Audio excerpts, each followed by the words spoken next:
frequently what I'm doing as a therapist is helping people have a life that would work, you know, and you can parameterize that. It's like, what do you need?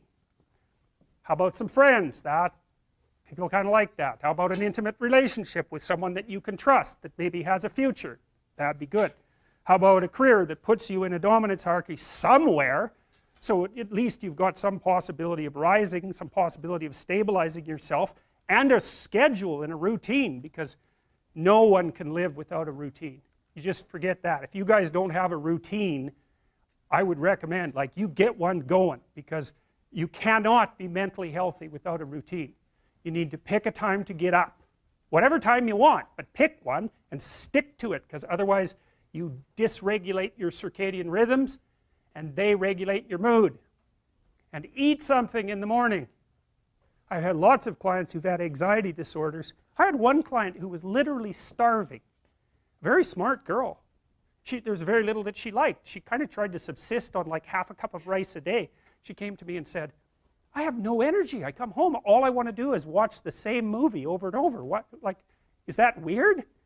And I thought, well, it depends on how hard you work. You know, it's a little weird, but whatever.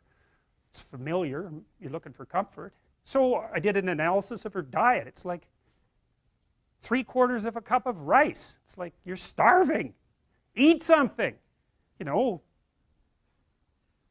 you'll feel better. So she modified her diet, and all her anxiety went away, and she had some energy. It's like, yeah, you got to eat. So a schedule, that's a good thing, man. Your brain will thank you for it. It will stabilize your nervous system. With a bit of a plan, that's a good thing.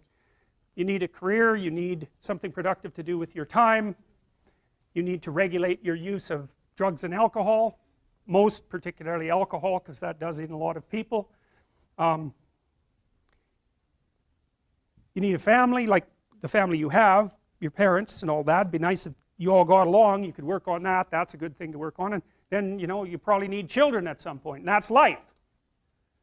That's what life is. And if you're missing, you know, you may have a good reason to not be operating on one of those dimensions. It's not mandatory, but I can tell you that if you're not operating reasonably well on 4, I think I mentioned 6, if you're not operating reasonably well on at least 3 of them, there's no way you're going to be psychologically thriving.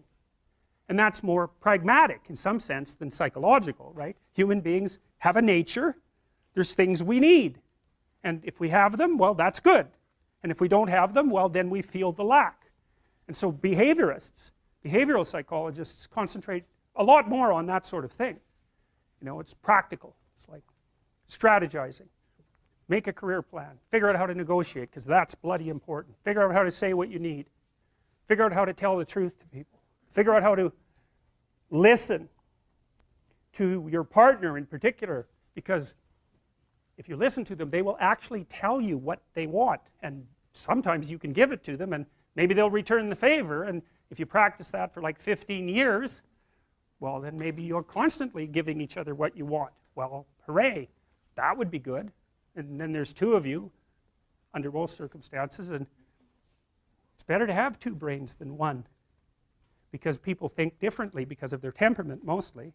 And so the negotiation is where the wisdom arises, and it's part of the transformation, the psychological transformation that's attendant on an intimate relationship, and one of the fundamental purposes of a long-term intimate relationship.